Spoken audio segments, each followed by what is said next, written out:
Hi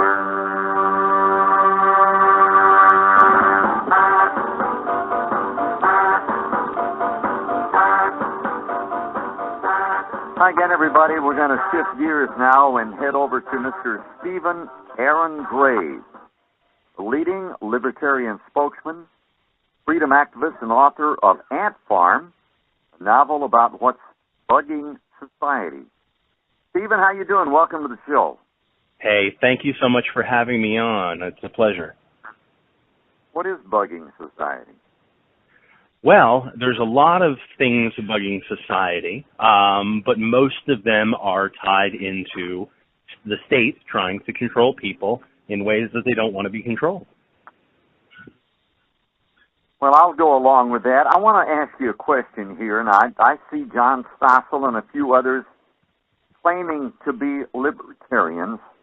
Explain to me, so I'll be clear on it, exactly what is a libertarian? Well, you know, I tend not to even like that word because it can mean different things to different people. I can tell you what my philosophy is, and some people will call me a libertarian, but other people would look at my philosophy and say he's not a libertarian. So I'm really against the state controlling anything. I'm more of a fan of free market solutions to virtually every problem that's out there. And so I think that is really being in favor of true liberty, and anything short of that would not be. Well, what's going on in the country in your estimation? What's bad? A lot of people are upset with so many things being done by this administration. How about you? Yeah, it's really a pretty big laundry list, and I don't know. Do we have 2-3 hours to go over it? Well, we can start. Let's start. Yeah, there you go. So one of the things that was bugging me, and I think lots of other people recently, was net neutrality, which I don't think really is an accurate term. I think a more accurate term would be government control, government price controls over internet pricing. Which anytime the state steps in to price control anything or control anything, it often leads to disastrous results. So I think that's a problem. Healthcare is a problem, again, because the state is becoming more and more involved. Now, it was a problem before Obamacare, but those problems existed because the state was already involved. And now they're just involving themselves more. It's going to make things worse in many other ways. And then another big problem is the militarization of police and some of the situations that you see happening right now in Ferguson with Brown and certainly in New York with Garner. These are problems as well. And I think, again, it all comes down to the state trying to control people and force people to do things that they don't all necessarily want to do. And free market solutions would certainly ease up a lot of that pressure. When you say the term state, are you meaning federal government or individual states? You mean government intervention, don't you? Is that what you're talking about?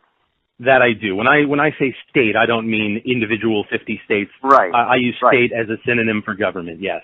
Right. Right. This thing with the militarization of these police departments, now I understand that they've purchased a lot of military hardware, you know, after the wars have wound down. Why is that necessarily bad? Well, I think people, you know, originally, the original goal of the police officer really was supposed to be the peace officer, somebody that you could trust and turn to with if somebody was violating your personal or property rights. And when you start arming them to the teeth and putting them in ski masks and goggles and everyone's got a machine gun, it creates an intimidating sort of effect, and people feel more scared by police than they do trusting in police. I certainly do. Nowadays I'm certainly more scared of police than I would be to trust them with a problem. And I think a lot of people feel that way. Stephen, let me ask you this, though. In mob action, in mob control, wouldn't that be an advantage to have a strong, intimidating force? It seemed like that would diffuse, I would estimate, the situation sooner. Are you not in tune with that? I guess it depends on each particular situation. Sometimes it actually has the opposite effect. It makes people angrier and makes them more apt to riot and to incite violence. And sometimes you're right. Sometimes it does. It can diffuse a situation if people get unnecessarily violent.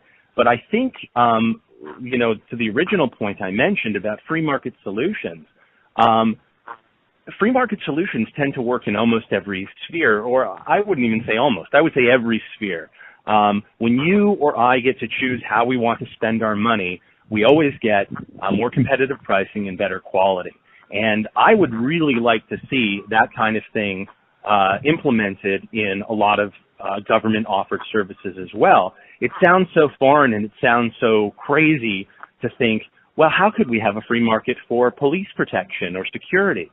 But the bottom line is that if there's a demand, if there's a natural demand for people to want to feel protected, there's going to be a market for it. And then if you wanted to pay for the more militarized police, you could do that. And if you didn't want to, you wouldn't have to. And you would get to choose based on the results that you saw what would work best for you, and other people would get to do the same. Stephen, where are you? Sounds like you might have a little police activity in your area. I'm on the run, sir. No, I'm just kidding. I'm not on the run at all. I'm just outside in sunny Los Angeles, California. Oh, I got you. Well, listen, yeah. I wanted to ask you about this.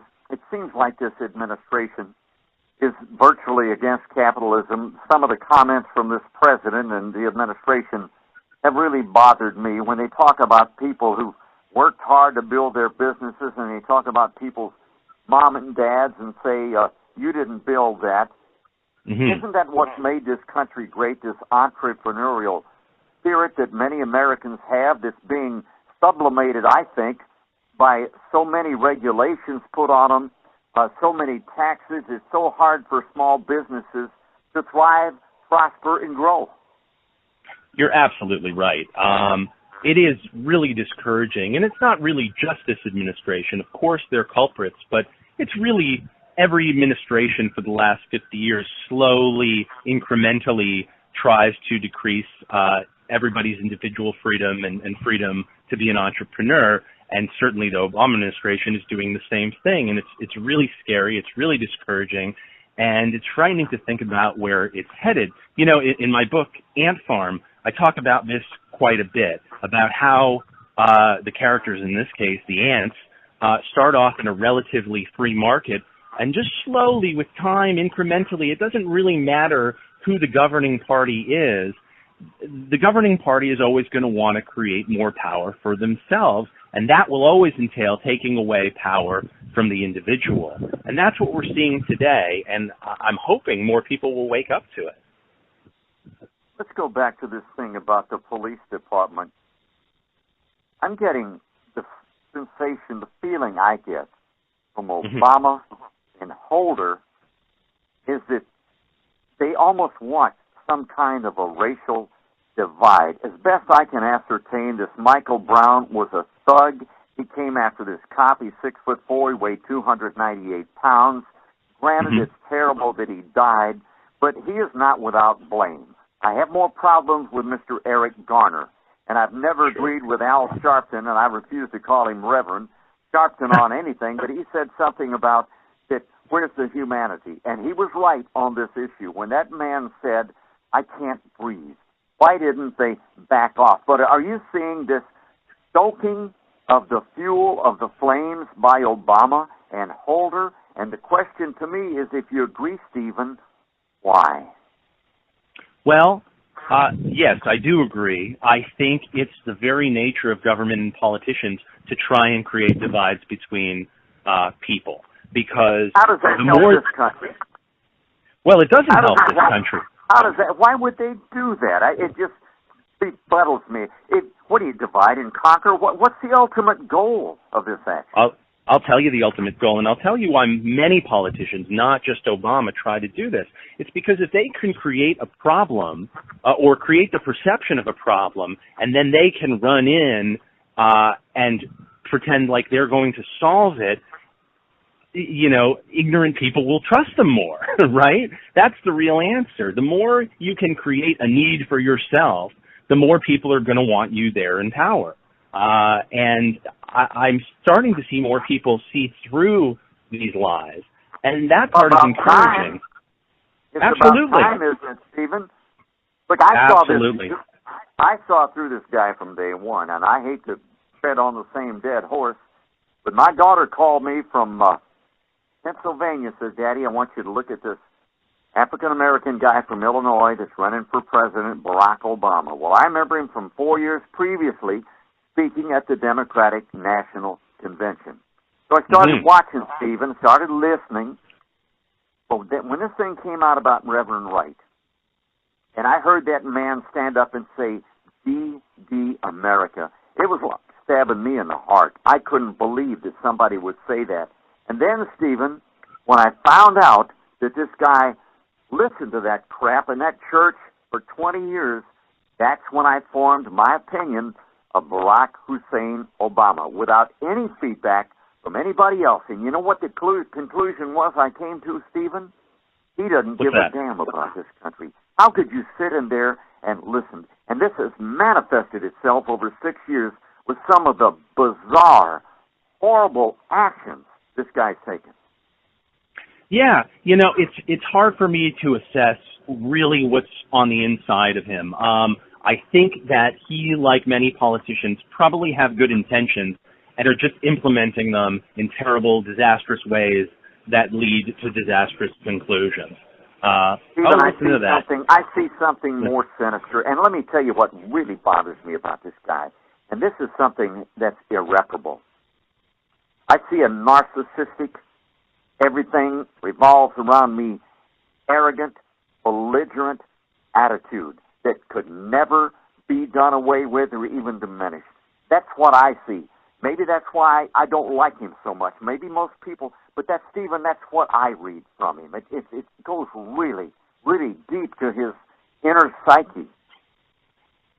Yeah. Listen, it really is hard for me to judge the inner workings of a person. All I can go based off of is their actions. And certainly this president's actions are hurting most of the people of this country, except for other politicians and certainly corporations that are close to him and contributing to his, to his causes. Those people are in his good books. But for the most part, his actions are certainly expanding the role and the power of government, and that really is a terrible thing in every sphere. But to tell you the truth, I don't really think we would have seen much difference had Romney or before that McCain come into power instead. I think we would have seen a lot of the same things still happen, because what I've sort of come to learn, and maybe this is just me being jaded, is that regardless of who the politician is in power, they're always going to take away our freedoms, and it's really unfortunate. Well, I find that hard to believe about all of them, and I'm going to be honest with you. Since I have been in here, I've only been in these seven months. I kind of came out of retirement to do it. I've been so upset by what this guy's doing and his administration. I hope that in January that they vote for impeachment against this president. I've never backed down from that. That may seem drastic, Stephen, but in my heart, that's the way I feel. I feel this man has done so much damage to our country. God knows what he can do in 2 more years. They say, and I know that the Republicans are afraid to do anything, and here's the point that I don't understand. They worry about 2016, and you know as well as I do, Stephen, they're all worried about perpetuation of power, being reelected again. But let me ask you this. If they start these investigations on Benghazi, IRS, Fast and Furious, and several others, and the word starts to come out about the horrible things this guy and his henchmen have done, how can that hurt the Republicans? I don't see the logic. You know, it probably wouldn't hurt the Republicans, but then you get a Republican in power, and I honestly don't think we'd see much change, which it sounds very pessimistic of me to say, but I'm just going based on what I've seen in the last 20 years. It doesn't matter. You're not giving us much hope. Well, there's nobody. Why can't somebody go up there and do what's right? Forget about party, whatever. It's about right and wrong. Am I too simplistic? That's the way it is with me. It should be right and wrong. What's best for Americans? I absolutely agree with you. I don't think that's too simplistic at all. I just don't think the political system is structured in a way that rewards doing the right thing. Instead, it rewards doing what helps the money that contributes to your campaign, and it rewards, giving more power to the government and taking away power from the individual. And so there is hope. I just don't, I'm very skeptical that there's hope through a political solution.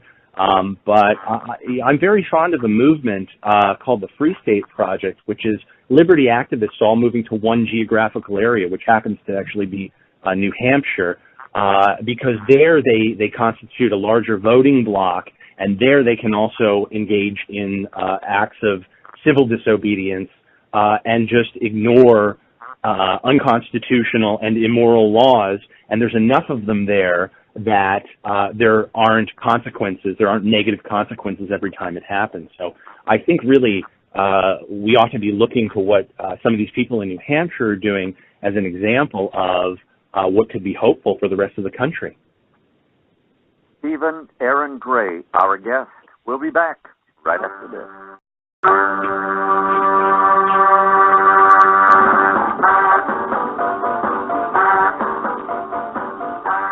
Hi again, everybody. Welcome back to the show. Our special guest, Mr. Stephen Aaron Gray, a leading libertarian spokesman, freedom activist. What does that mean? Freedom activist. We're losing it in this country, and you're trying to get it back. Is that pretty much it? Yeah, that's pretty much it. I'm certainly not as much of a grassroots activist as many other admirable people are, but I do try to do my part when I can, certainly by the spreading of information and, and writing this book, Ant Farm. I'm hoping people will start to wake up to it and realize that their freedoms are being taken away from them slowly but surely. This guy Gruber that came out and talked about the stupidity of the American people, I see ignorance there, but that's different than stupidity. But the point I'm trying to make here, when Obama got reelected, Stephen, he didn't run on a record. He couldn't run on his record. To me, it was black against white, old against young, rich against poor. And if you're against abortion, you hate women. What's scary to me, Stephen, it worked. Why? Well, I think often the incumbent will almost always win, regardless of record, unless there is something super glaring and super exposed in the media. But people think that he's a charismatic person. And also, a lot of Americans do favor these social programs that he's instilling. Listen, a lot of people don't realize their freedoms are being taken away, and so they'll say, yes, tax me more, spend my money more, as long as it's on things that you're telling me are good. And so, yeah, if you can fool people, it doesn't mean people are stupid. It just means they're busy with their lives, they've got other things going on, and they don't have the time to investigate and nitpick every single little detail. And sometimes it's easy to pull a fast one on people, even if they're very intelligent. So, yeah, that was a major cause. Stephen, let me say this, and I talk to a lot of people out in the public, and I've had a lot of people come up to me that are very, very concerned about what this guy is doing to our country. And you're right, he is charismatic. That's what got him elected. But what does he stand for? And what I see, Stephen, me, Lanny James, 74-year-old senior citizen with kids and grandkids, very worried about their future. I see a guy who doesn't tell the truth, that Obamacare was never about health care. It was about power and control.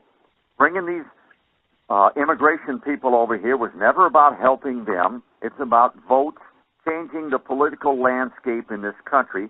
Boy, what does that do to our democracy?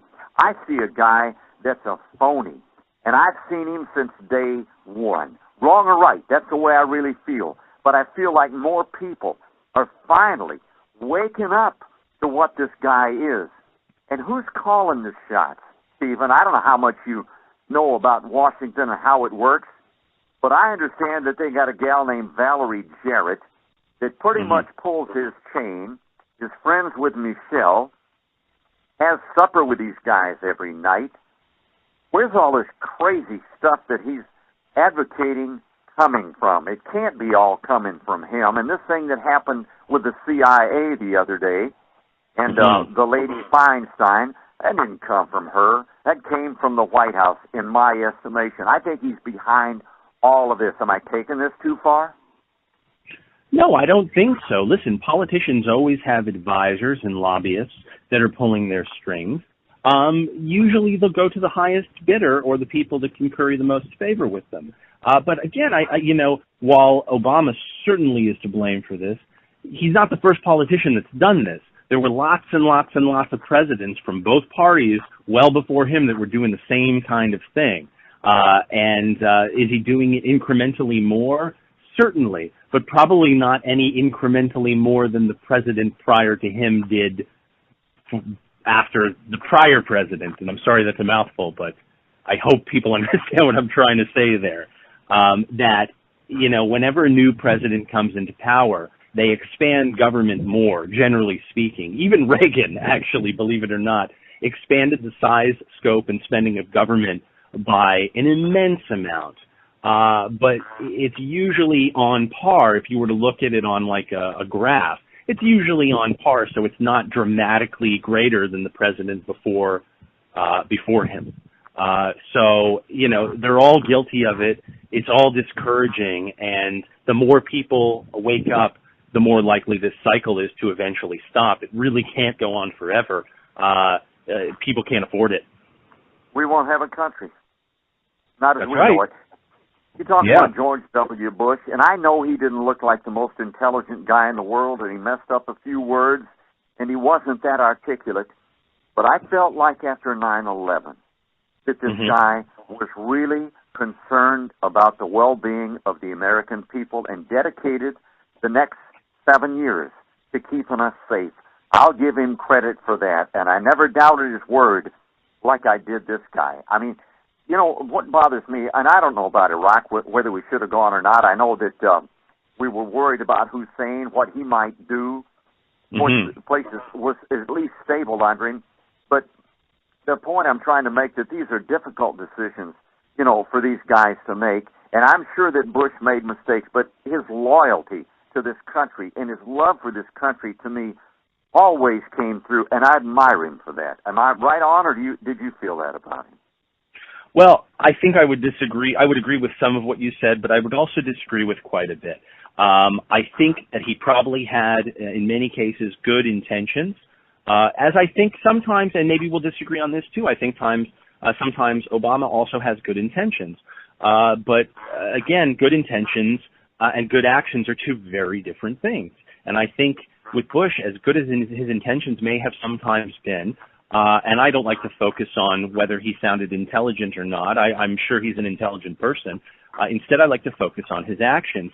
And he alone, before Obama ever came into power, stripped the American people of so many freedoms with the Patriot Act. And I understand that he was responding to a terrorist, not just a terrorist threat, but terrorist actions on September 11th. But I think he went completely in the wrong direction. And actually made people in this country a lot less safe. And I think that Obama is continuing on that same path. Well, that's not an easy call, Stephen, because it was something we'd never dealt with before. 3,000 Americans died, and the horror of watching those people jump from that building and then their collapse, knowing that nobody was going to live. Maybe 5 or 6 ended up in some little pocket, and there was no rescue attempt made because there was nobody left. It's not an easy call. We were in a situation that we've never been in before. I hope we're never in again. But with this ISIS thing that's going on over there and us doing these little pinprick strikes against them, I'm afraid something else is coming down the pike. Yeah, I think you're probably right.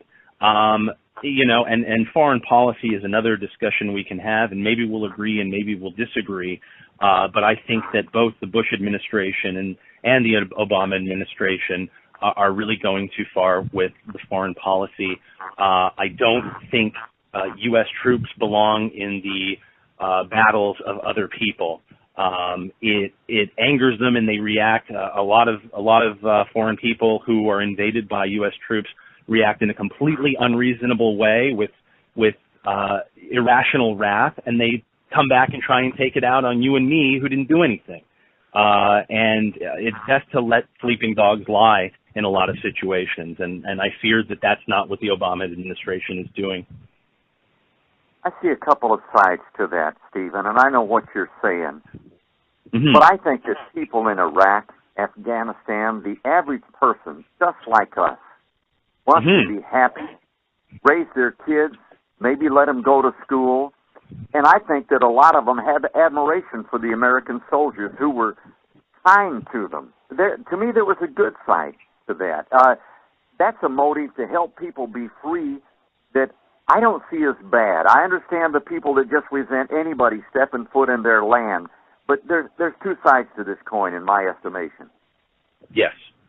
Yeah, you're right. There are certainly some people that were grateful, I think, but there are also new enemies are created sometimes. There are people that were living okay, and a bomb accidentally killed their whole family, and now we've got new enemies because they're angry, and that wouldn't have happened. I think that yes, some people are grateful, but I think the net effect is worse.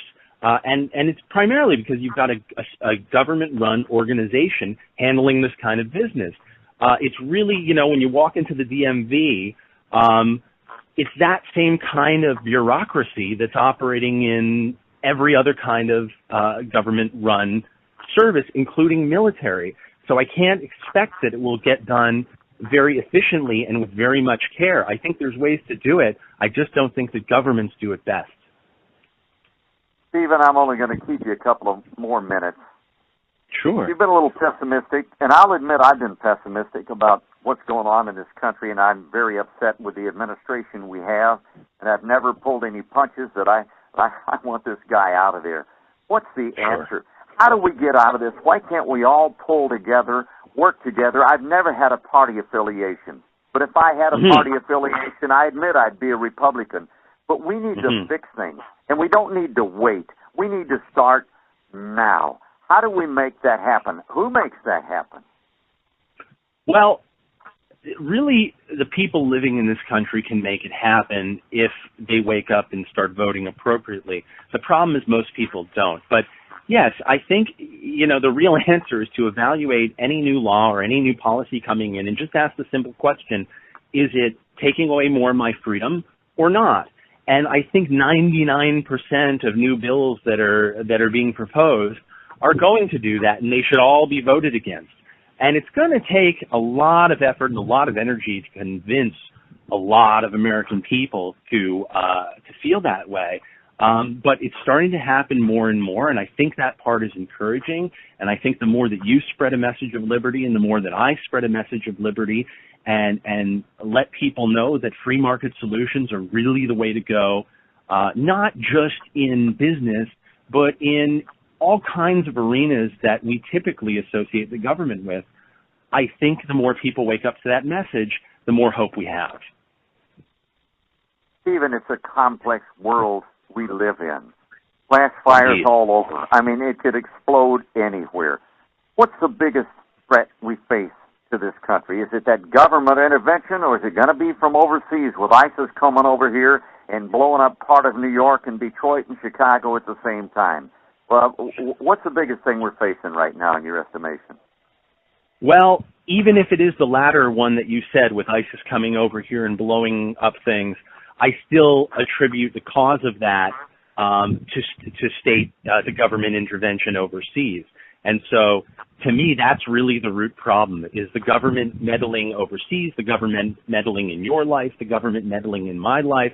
If these politicians would all quit their jobs and go out and find other jobs instead in actual industries where you and I get to choose if we want to pay for them or not, I think that would solve almost all of these problems virtually overnight. Obviously, that's not likely to happen, but even if it starts to happen a little bit, that will create a little more good in the world. Stephen, I don't know if you're right on that, and the reason I say that, I think back to 93 with the World Trade Center bombing then. Were we making noise over there in the Middle East at that time? And to me we had to go in Afghanistan and break up Al-Qaeda so they couldn't, organize another attack. I understand where you're coming from, but I don't know if that's entirely accurate if you go back 20, 25 years. Listen, you can go back to the late 50s. That's how long the U.S. military has been intervening in the Middle East. I truly think that, if all the U.S. troops evacuated the Middle East today, of course there would be a power vacuum. Of course there would be major problems. But within a few years, you'd see a lot of the animosity from that region towards the U.S. subside, and I don't think there would really be nearly as big a threat and nearly as much concern for our own safety over here. The main reason that a lot of these terrorists say that they're so angry at the U.S. government is because the U.S. government is intervening. I know that we were told a lot that, no, it's because they're jealous or they're upset about freedom, they don't like capitalism. That's not really what they've been telling us. And, I tend to go on people's word, especially if they're backing it up. Stephen, listen, appreciate you being on our show. Thanks a lot. Maybe we'll do it again sometime. Hey, thank you again. Really appreciate it. Take care. All righty, we'll wrap it up after this. Time out.